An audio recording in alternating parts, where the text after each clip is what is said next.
Welcome to CapitolView, a weekly look at the happenings inside and outside the Illinois State Capitol. I'm Jennifer Fuller. Our guests this week are Amanda Vinicky of WTTW and Chicago Tonight, and Jeremy Gorner of the Chicago Tribune. Thanks to both of you for joining us this week.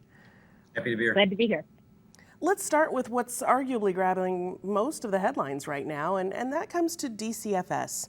Just how long are the headlines going to read another citation for contempt, another child that's been left in unsustainable care? Amanda, we're not hearing a lot from Governor Pritzker in terms of change at the top at DCFS. What do you think should happen here? What do you expect in the next several weeks? So, Jen, I don't know when those stories are going to stop. And frankly, we haven't gotten a good answer out of the Department of Children and Family Services to that end. Beyond, we know money has been funneled to the agency, but to what end? As you noted, the governor has been asked about this because there are a lot of calls, granted mostly from Republicans, but not exclusively so, for the director of the agency, Mark Smith, to be forced out, to be fired. He has thus far, the governor has thus far stuck by him. And when asked about it most recently, said there has been so much turnover at the agency that really what DCF needs is stability. And that is why he is sticking with Smith. And as frankly, we hear pretty often from Pritzker, and he's pointing, and most people I think would say fairly at least some of the way, or even most, but not wholly. He points the finger at his predecessor, Bruce Rauner. But when you talk to people in the foster care space, in the DC that watch DCFS closely, they say, hey, wait a second. We agree that there has been too much instability at the agency, and what it could really need is somebody who knows it inside and out. Mark Smith, they say, is not that guy, that he does not have a plan. And that is evidenced by the fact that you have these horrific stories where you have individuals, you have youth who are in the state's care, and they are in psych hospitals past the point when doctors say they should be released, and instead for months on end, they are staying there. And that is what is leading to these charges against Smith, and that there is no real solid plan to come up with a way to prevent this, to handle those cases, to when a doctor signs off on release, make sure and shift that very clearly vulnerable youth into somewhere where they get the time, attention, and care that they'll need going forward, particularly as they become an adult. So it really is a continued mess, and I don't think, I can't answer when this is going to stop because, again, it does not seem as if DCFS has those answers. Jeremy, at what point does this become an issue that perhaps the legislature gets in charge of? Where's the accountability here? Well, the thing about it is that this has been an issue for the legislature. This has been an issue for governors going back to the Blagojevich era from, I think it was 2003 to the time that Pritzker was elected. DCFS went through 14 heads of the agency. So these are old problems. And there's also, a lot of, if you look historically, it's taken years for an agency as big as DCFS to kind of catch up and do what it's supposed to do according to audits and, inspector generals and so on and so forth. Like, for example, during the Quinn years, he was focusing on unfunded liabilities and pensions, from the Blagojevich era. He had to focus on that. And DCFS kind of took a back seat. And then a couple of years later, you had the budget impasse, which they're still kind of under the Rauner years, which has also, had a ripple effect through agencies throughout state government, including a big agency like DCFS. Now, Pritzker has obviously stood behind Mark Smith. I think it's amplified now, especially in an election year, where any chance the Republicans get, they're going to hammer Pritzker for keeping Mark Smith in. And we're also hearing it a lot from the Cook County Public Guardian too. I know that Charles Goldberg has said, these 10, 10 times being held in contempt is pretty unprecedented for any head of DCFS. But it just seems that the problems with this agency have been years in the making. But it obviously, it's still on the governor, it's still on the legislature, to do something about it. And there's just been very few answers. The problems are the same. They've just been exacerbated because, like I said, this has been, close to 20 years, this has been a problem. I mean, they're still under a consent decree from the late 80s from the ACLU. And so as far as like, what can the legislature do? What can the governor do? I mean, it doesn't look like there's going to be any end in sight with this, especially in an election year. You mentioned it. We're going to use this to their advantage. Sure. You mentioned it being an election year. Is this yet another albatross around the neck of J.B. Pritzker? He's got this. He has the LaSalle Veterans Home COVID issues. There are issues with the budget, no matter who the governor is, each time he or she would run for re-election. Is this the thing that's going to potentially drag him down, do you think? Probably not. I think it's really gonna, if you look at what voters are really interested in, I mean, not to trivialize this, they are interested in this. This is especially those who've been, caught up in the system. But you look at issues like the economy, you look at issues like crime, which, polling numbers have shown that economy has kind of taken precedent over that. In inflation, those are the issues that voters tend to care about more. The child welfare system in Illinois, I mean, you really haven't seen a lot. I haven't seen like polling data on that. I don't know if Amanda has, but that's not exactly something, basically what the Republicans are trying to do. They're trying to use this DCFS issue in conglomeration with other issues they can go after Pritzker for, like you were saying, Jennifer, like with the LaSalle Veterans Home, and anything else that they can use. Like this recent audit that came out, I think that anyone who's really studied the agency for a long time, from the Auditor General last week said that the governor failed to ensure adequate care for children, and also, the DCFS, that is, and that DCFS didn't properly track cases for mandatory reporters, including teachers, for children who are in the system. I mean, these are old problems. But obviously, like I said, in terms of, is this something that voters are really is it gonna resonate with voters? I think that remains to be seen. I think Jeremy's right in terms of just polling and the issues that people vote on. They care about their pocketbooks, being able to, raise their family, fill up their car with gas, get to their job, those sort of things. That said, could this certainly be perhaps more come the general when there's more of a focus on Pritzker and whoever the GOP nominee is? Could this be very ripe for a heartbreaking campaign commercial that targets people? And is that fair? Yeah, this is the same sort of thing that Pritzker used against, again, his predecessor. He slammed Gorner for not solving problems at DCFS. There you go. Same with the LaSalle Veterans Home. So certainly I think these are going to be issues. They just aren't really that much so right now because Pritzker doesn't have primary competition. The actions on the GOP side, and as Jeremy noted, a lot of this is long continued. This is a tough agency. There are always, I think, very unfortunately going to be some stories that come from individuals who are in care that are very difficult, very troubling, and it will not matter who the administration is.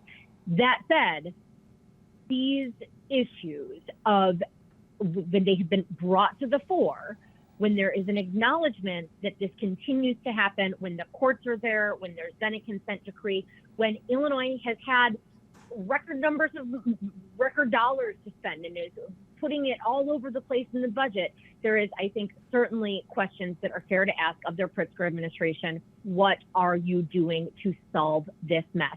I would say if it hasn't happened this year, when Illinois had money in the budget to really sort of play around with, what is going to happen in future years to the agency when you don't have that sort of cushion in the state's piggy bank?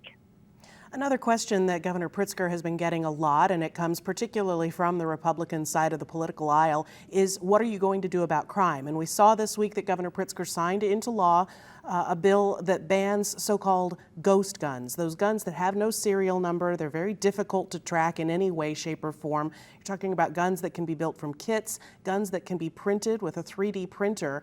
How, in your mind, does this change the game in any way, Amanda? You know, I hopefully that it will help in some way, shape, or form, because the crime situation is, of course, one that is frightening for people. I mean, it is literally lives that are at stake. Republicans, not solely Republicans, but many push back on this, saying that where the Illinois law differs from actions taken at the federal level is that also individuals who already own these guns need to register them. And so you have many of the gun rights advocates, and in fact, thinking back, there were legislators who say, you know, I build guns as a hobby, I collect older guns. They have to now be registered with the state, and that is something that they say is going to be costly, intensive, kind of a pain, and not particularly helpful, punishing legal gun owners and not getting to the root of crime. The thought behind, however, those who have really been pushing for a while for this legislation is that it is going to help law enforcement to better be able to track guns, or at least hold accountable people who use these ghost guns, who scratch off serial numbers. That's, by the way, another problem. It's not just the ghost guns, the kits that you can buy and assemble that come without a serial number. It's folks scratching out the serial number so that they can't be traced. Hopefully it will make a difference. Is this going to be the end-all solution to crime, particularly where I'm at in the city of Chicago? I don't think you have anybody saying that that is the case, unfortunately. I know that one of the stories that I read said that there was an incident over the weekend where a ghost gun was found in relation to a case, a gun shot in Millennium Park. Jeremy, do you see a lot of people saying, oh, well, at least they're trying to do something? Does this move the needle in any way? Well, you know, like Amanda was saying, there is a state statute against defacing serial numbers on firearms. It's a very serious offense. And, you know, what law enforcement tries to do is, you know, there's got to be some sort of tracking mechanism on these firearms if they are recovered at crime scenes, because who knows, they could be linked to other shootings, especially in a city like Chicago. Now, now, in terms of, you know, let's look at the city of Chicago, for example, because obviously Chicago is the biggest problem in the state of Illinois with violence. You know, if you look at the number of guns that are recovered by Chicago police officers each year, they recover thousands of guns, probably around 10,000 off the city streets. But if you look at how many ghost guns or non-serialized weapons that are recovered by Chicago police, very minuscule. For example, like I had some data last year during probably the first 5.5 months of 2021, Chicago police had recovered 5,300 firearms off the streets of Chicago. 245 of those guns were guns that did not have serial numbers, which will include ghost guns. That's really not a lot. However, that 245 tally was the highest in 5 years. So there is something to that from, you know, our leaders saying that this has become a problem. We are seeing more and more of it. And I think in terms of the grand scheme of things, in terms of, you know, another tool for police in the community to tackle violence, this probably helps a little bit. I'm sure that, you know, especially in neighborhoods beset by violence, any little bit helps. I mean, I asked, so Cam Buck sponsor on this, and a few weeks ago I asked him, I said, you know, I brought up, you know, generally, I didn't bring them up exact, but I said, you know, ghost guns comprise a very small percentage of guns that are actually found by police, you know, so what's the necessity for this? And basically what he says is it's not the ultimate piece of the puzzle, but it's a piece of the puzzle. He said, you know, there's people who might think that this is low-hanging fruit, but basically we're just trying to do something to affect, like, in so many words, he said, we're trying to do something to, quote, effectuate some change. So this really goes to legislators are trying to look for any loophole they can. I mean, this is a national problem, not just a Chicago problem. Even if it's something that goes after something as ghost guns, even though, like, in the grand scheme of things, you know, some people might say, well, why not real guns, right? I mean, I think that when you're trying to fight gun violence in a city like Chicago, every little bit helps. But in the grand scheme of things, like I said, ghost guns are only a small piece of the pie when it comes to, what guns are responsible for the violence. DCFS, violence, guns, those are all campaign issues. And we've seen, at least in this part of the state, quite an increase in political advertising. It all comes from so much more money pouring into these campaigns. But how much is too much? Is there a point when everything is saturated and people no longer pay close attention to this? We saw money come into Republican Darren Bailey's campaign in the last week or so. Is that going to be enough for him to be able to eclipse Richard Irvin, Aurora's mayor? Jeremy, what do you think? How are things looking?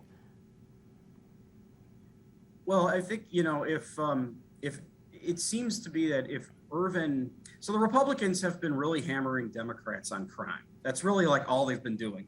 But, as we were talking earlier, and I know Amanda mentioned it, if you look at polling numbers and polling, there's obviously debate on the reliability of that in the grand scheme of things. The polling numbers show that, voters care more about the economy. They care about inflation. They care about their pocketbooks. They don't, crime isn't really an issue that is resonating in, it appears early on with voters as Republicans would like. But if you look at the, Republicans from the Chicago area, it's resonating with them more than it is from Republicans downstate. So it really, depends on the grand, but Ken Griffin, is putting a lot of stock in Richard Irvin, $45 million. And he really hasn't spoken a lot about the economy. He's really been kind of hammering away at crime. I mean, that's his past life as a defense attorney and a prosecutor many years ago. He hasn't really talked about, really, he's talked about it, but he hasn't really gone out there, repeatedly with issues that it seems are resonating more with voters in Illinois. And plus, you got to also look at, what's turnout going to be like in the primary? Are voters paying attention to all the candidates as much as the candidates would like, or are they just reserving that for the general election? Amanda, what about your thoughts? So again, we've had very little polling. The polling that we do have does show that it appears to be a two-person race between Richard Irvin, mayor of Aurora, and State Senator Darren Bailey, although it appears as if there must be more attention going toward Jesse Sullivan, who's this cryptocurrency guy from right outside of Springfield, because you're seeing attention money spent on ads from the Irvin campaign on him. Jen, you and me both, whenever I'm not watching, of course, my dear old WTTW and public media, it doesn't air any of these political ads. When I tune into another station, yes, that is like all that I see. Every once in a while, maybe a pitch for like Tide, but in a car. But other than that, it is all campaign ads for governor, for secretary of state, where you have the big competitive races right now in the primary on the GOP and the SOS on the Democratic side is really where where the action is. I have to say that, as a journalist, I, of course, don't take any sort of advocacy viewpoint, but I think that there are some very sincere questions to ask. There have been questions to ask when you had last turn two multimillionaire / billionaire candidates going head to head. This time, yes, we talk a lot about Ken Griffin's money. Of course, Pritzker is in his own right a billionaire who has spent money from his own pocket, both for his own campaign and, by the way, a lot of ads that are seeking to boost Bailey. The clear implication is that the Pritzker camp, the Democratic Governor Association, which he gives money to, want him in general to face somebody like Bailey, a more conservative that moderates wouldn't have any chance of going forward, versus somebody like Irvin, who has, to the frustration of many reporters, as Jeremy noted, not held a lot of public availabilities and is fairly tight-lipped. A clear strategy by his campaign to sort of toe the line, appeal as best as possible to Republican primary voters, and then be able to still have appeal to moderates that are dissatisfied with Pritzker come the general election. That is clearly the playbook, but wow, most of those ads are pure mudslinging at this point in time. It's pretty brutal. Another interesting note is that, again, not a ton of attention right now focused on Pritzker. He's the incumbent governor. He doesn't have to do as much earned media, but he is up with some sort of pro ads of his own. So we don't know what his campaign is polling at this point that makes them want to go up this early, but it is clear that the Pritzker campaign is looking to not just go that route of boosting Bailey, but also saying, hi, remember me? I'm JB Pritzker. I'm a sympathetic guy. What concern should there be among Republican candidates and perhaps the Pritzker campaign that in some of the recent polling, while you do see Richard Irvin polling higher than Senator Bailey and the others kind of being an also ran number according to polling, 39% of people still saying I'm undecided in the Republican primary. Is that something that any of the candidates are looking at and saying we need to change gears or we need to re-strategize? And if I were a candidate, I'd be looking at that and saying, eeks, yikes, it's a whole lot of unknowns. And it shows, I think, in part, perhaps that you're not going to get an immense turnout, or does it just show that people aren't really thrilled with any of their choices? All those negative ads, I think, take a toll, not just on the current campaign, but you look at sort of belief in government, state of democracy, there's a lot that goes into it. I mean, Illinois' track record of corruption, all of there's a lot that goes into that. But yes, that should certainly be a concern. Do I think that any of these campaigns are going to change tack right now? No, they clearly are dug in to their respective strategies.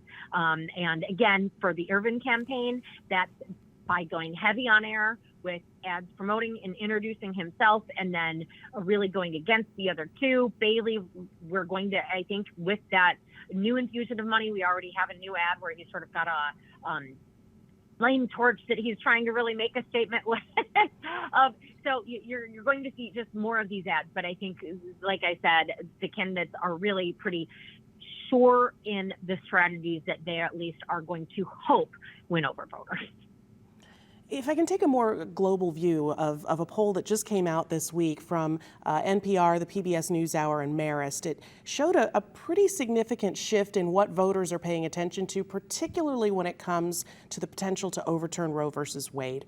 And the biggest takeaway I see from the election perspective is that a larger percentage of people are now saying that they'd be willing to pull a Democratic ballot or vote for a Democrat in November in order to keep Democratic control in the U.S. House in an attempt to circumvent whatever may come from the U.S. Supreme Court this summer. Illinois is a blue state as a whole already, but Jeremy, is this telling in your mind that people are looking at Roe and saying we need to take action? It's definitely given Democrats a boost. I mean, just on the state level, I spoke with one legislator last week who says that Democrats, at least on the state level, especially if they're from the Chicago area, are very worried about the crime issue, like hurting them in the election, in primaries and the generals.